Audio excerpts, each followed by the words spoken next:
শুভ সকাল, কেমন আছেন সবাই? আশা করি সবাই ভালো আছেন, সুস্থ আছেন। আমার শরীর তো একদমই ভালো ছিল না, তাই জন্য অনেক দিন পর আজকে আবার একটা নতুন ব্লগ স্টার্ট করছি। এখন অবধি আমার শরীর ভালো নেই, কিন্তু যতটুকু আমি ভালো আছি ততটুকুতেই আমি চেষ্টা করছি যে আপনাদের সঙ্গে আগের মতন সব কিছু শেয়ার করব। তো যাই হোক বন্ধুরা, সকাল সকাল আমি স্নান করে এখন চলে এসেছি। আবার আমার নিত্যদিনের রুটিন স্টার্ট হয়ে যাবে, আপনাদের সঙ্গে প্রত্যেক দিন শেয়ার করব। তো এখন আমি যাব ঠাকুর পুজো দিতে। তো তার আগে আমি রান্নাঘরে চলে আসছি, কেননা রান্নাঘরে কিছু কাজ আছে সকাল সকাল। বন্ধুরা দেখো, সকালবেলা দুধ চলে এসছে। দুধটাকে না গরম করলে আবার দুধটা ফেটে যাবে, তাই জন্য দুধটাকে গরম করে দিয়েছি। আর আমাদের তো ফ্রিজ নেই, নাহলে ফ্রিজে রেখে দিতাম, তাই দুধটাকে গরম করে দিয়েছি। আর এখানে ডাবও এসছে।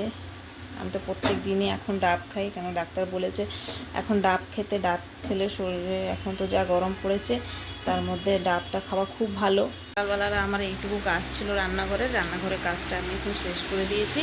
এখন সন্ধ্যা চলে যাচ্ছি ঠাকুরের কাছে, কেননা ঠাকুরকে ধূপ বাতি না দিলে আমি জল এক ফোঁটাও গ্রহণ করি না। তো যাবো আজকে ঠাকুরকে পুজো দিতে। যে এখন দেখো আগের মতন এখন অনেকটা ফুল হচ্ছে, কেননা যেহেতু গরম পড়েছে। আপনাদের সঙ্গে অনেক দিন শেয়ার করা হয়নি, কেননা আমি প্রত্যেক সময় আপনাদেরকে সব কিছু ফুল তোলা থেকে সব কিছু শেয়ার করি, এখন তো আর করতে পারছি না। আর এখানে দেখো, এখানে অর্ধেকটা ফুল প্লাস্টিকে করে বের করে দিয়েছি। এটা বর্মশাই মন্দিরে নিয়ে যাবে, মন্দিরে দিয়ে আসবে। প্রত্যেক দিনই এটা আমাদের এখন রুটিন হয়ে গেছে। ঠাকুরের মন্দিরে ফুল দেওয়া হয়, আর কিছুটা ফুল আমি পুজো করিয়েছি। এখানে জবা ফুল, সাদা ফুল, অনেকটা ফুল আছে। তো যাব এখন, আগে ঠাকুরকে ধূপ দিয়ে দেবো, তারপরে পুরো দিনের কাজকর্ম, কী রান্না, খাওয়া দাওয়া সব কিছু আপনাদের সঙ্গে শেয়ার করবো। বন্ধুরা এখানে দেখো, আমার পুজো দেওয়া হয়ে গেছে। আজকে ঠাকুরের কাছে একটু কলা আর খই ভোগ নিবেদন করেছি, কেননা আপেলটাও আছে, আপেলটা থাকবে কিন্তু কলাটা তাড়াতাড়ি খারাপ হয়ে যাবে। তো তাই জন্য আজকে কলা একটু ভোগ দিয়ে দিয়েছি। প্রত্যেক দিনই আমি খই দিই, কিন্তু আজকে খইয়ের সঙ্গে একটু কলা দিয়ে দিয়েছি। বন্ধুরা বাড়িতে যখনই আগে যে কোনো ফল আসে, আমি ঠাকুরের জন্য সবার থেকে প্রথম আমি বের করে রাখি। যেরকম কি এখন লিচির সিজন চলছে, গরমের সময় তো লিচু অনেক উঠে, তাই লিচু যখন বাড়িতে প্রথমবার এসেছিলো তখন ঠাকুরের জন্য প্রথমেই আমি বের করে রেখে দিয়েছিলাম, তারপরে আমরা সবাই নিজে খেয়েছিলাম। তাতে এই জন্য যখনই ফল বা যে কোনো জিনিস আসুক না কেন, ঠাকুরের যেরকম ভোগ হবার যোগ্য থাকে, তো ঠাকুরের জন্য আমি আগে থেকে বের করে রেখে দিই। তো চলো বন্ধুরা, আমার তো পুজো দেওয়া কমপ্লিট হয়ে গেছে। এখন রান্নাঘরে যাব, কি খাবো, তারপরে কি রান্না আজকে হবে। যেহেতু আজকে শনিবার, তা শনিবারে যে আমাদের তো নিরামিষ হবেই হবে, এটা তো লিখিয়ে আমি দিয়ে দেবো। তা নিরামিষের মধ্যে আজকে কি রান্না হচ্ছে সেটা আপনাদেরকে শেয়ার করব। রান্নাঘরে চলে এসেছি, একটু চা বসাবো। আজকে একটু চা খেতে ইচ্ছা করছে, নাহলে আমি সকালবেলা দুধ খাই। এই যে ডাবটা এসছে, ডাব খাই। ডাবটা রেখে দিয়েছি, 12টার সময় খাবো, অর্ধেক রান্না শেষ করে ডাবটা খাবো। বরমশাই আসলে কেটে দিবে। আর এখন একটু চা বসাবো, রুটি আছে, বিস্কিট আছে, একটু চা দিয়ে খাবো।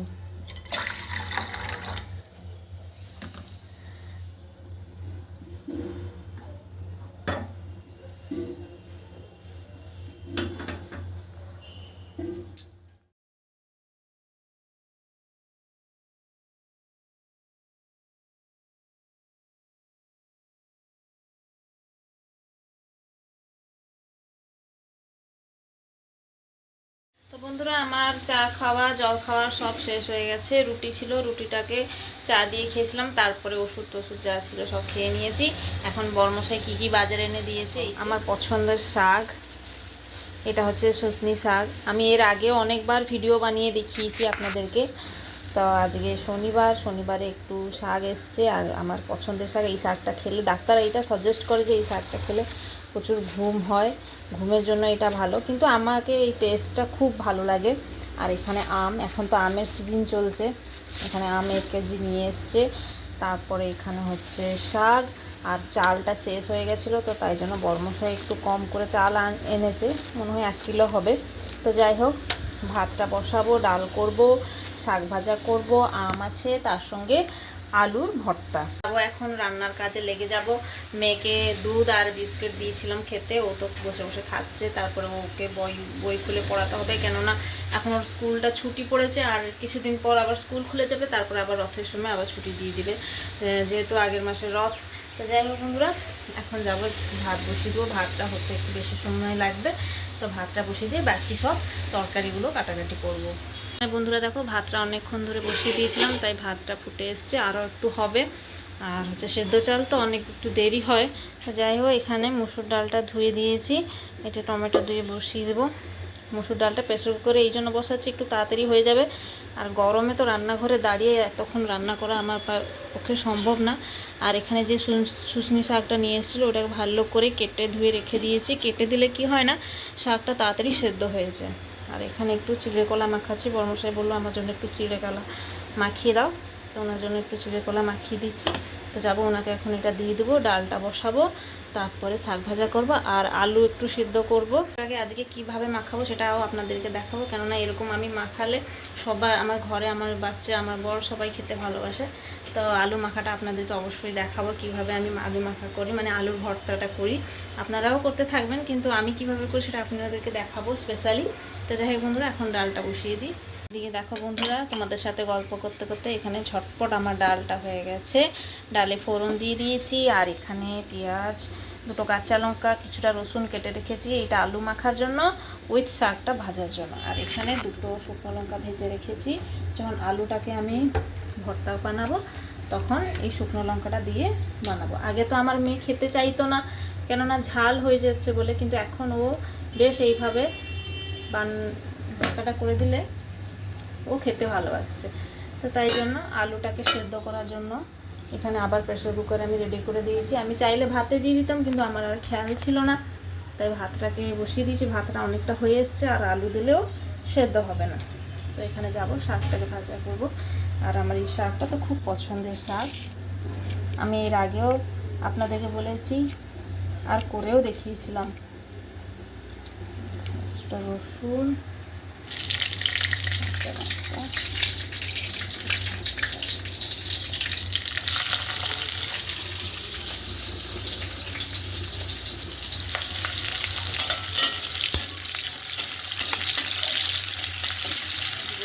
লাল একটু হয়ে গেছে, নরমও হয়ে গেছে।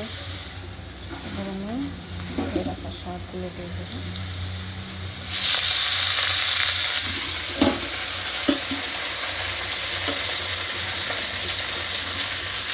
এর মধ্যে আমি আবার একটু জল দেবো, কেননা জল না দিয়ে একটু সেদ্ধ করলে শাকটা বেশ ভালোভাবে সেদ্ধ হবে না।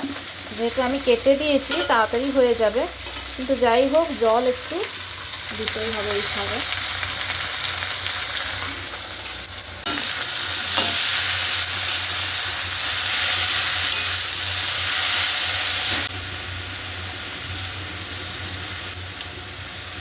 একটু স্লাইড হলুদ,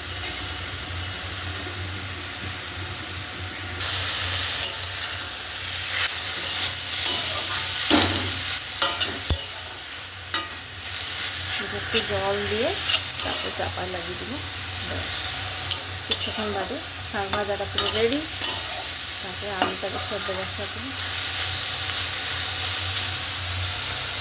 আচ্ছা বন্ধুরা, কার কার এই শাক পছন্দ অবশ্যই একটু কমেন্ট করে জানাবে তো। আমার তো এই শাক খুব পছন্দ। আমার শ্বশুর বাড়িতে সবাই বলে যে এত কি এই শাক খেতে পছন্দ করো, আমাদের তো এত ভালো লাগে না, কিন্তু আমি বলি না, আমি কিন্তু খেতে খুব পছন্দ করি। আমার এটা খুব পছন্দের শাক, আমার সঙ্গে সঙ্গে আমার বরেরও পছন্দ হয়ে গেছে। এই যে বন্ধুরা, জল দিয়ে দিয়েছি, গ্যাসটাকে মিডিয়াম ফ্লেমে রেখেছি, কেননা এটা একটু সেদ্ধ তো হবে না। তো এখানে আমি একটা চাপা দিয়ে দেবো। ব্যাস, এবার ভাতটাকে দেখবো, ভাতটাও হয়ে গেছে। বন্ধুরা, রান্নাটা করে দিয়ে এখানে এসেছি একটু ফ্যানের তলায় বসতে, আর একে দেখো এখানে খেলা করছে, যাই তাই সব দেখে, অনলাইনে অর্ডার দিতে বলে। এই যে এসব বসে বসে খেলা করছে। এখন তো গরমে ছুটি পড়েছে কিছুদিন, তাই ঘরে এখন আছে বলে পড়াশোনা করছে, তার সঙ্গে একটু খেলাধুলা করছে। আবার স্কুল খুলে গেলে 10টা থেকে 4টে অবধি স্কুলেই থাকবে, আর সময় পাবে না, যা বিকালবেলা আসলেই ঘরে থাকবে। তো যাই হোক বন্ধুরা, এখন আবার আপনাদের সঙ্গে দেখা হচ্ছে খাবার সময়। এদিকে দেখো বন্ধুরা, আলুর ভর্তাটা করব এখন। সব রান্না বান্না সব কমপ্লিট হয়ে গেছে, এবার মেয়েকে খেতে দেব। এই যে আমি এরকম আলুর ভর্তাটা করি, খুব ভালো লাগে খেতে। আমার মেয়ে আগে খেতে না, এখন কিন্তু খেতে খুব ভালোবাসে এইভাবে করলে। বাচ্চা মানুষ কিন্তু লঙ্কা খাবে কি না এইভাবে আমি ওকে কম দিই, কিন্তু ওকে এত ভালো লাগে যে ও আরও চেয়ে চেয়ে খায়। একটু সর্ষে তেল দিয়ে দিয়েছি, এই যে নুন লবণ একটু দিয়েছি স্বাদ অনুযায়ী। তারপরে এবার ভালো করে পেঁয়াজটাকে মাখাবো তেল সঙ্গে।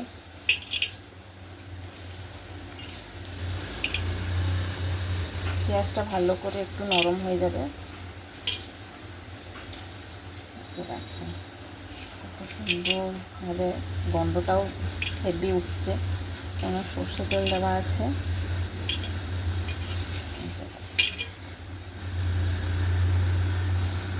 বাইরে রোদটাও দেখো বন্ধুরা, কত জোরে রোদ হচ্ছে, বাইরে বের হওয়া যাচ্ছে না। আর এই রোদের সময় মানে গরমের সময় তেল মশলা তো একদমই খেতে ইচ্ছে করছে না। এইরকমই সারানাটা খেতেই নিরামিষ ভালো লাগছে। এবার দেখো আলুটাকে ভালো করে চটকে দেবো।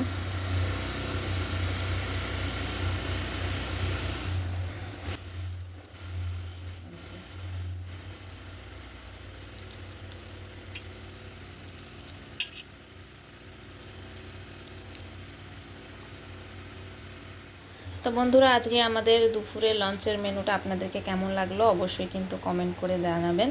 আবার দেখা হবে একটা নতুন ভিডিওর সাথে। সবাই ভালো থাকবেন, সুস্থ থাকবেন। সবাইকে জয় জগন্নাথ, রাধে রাধে।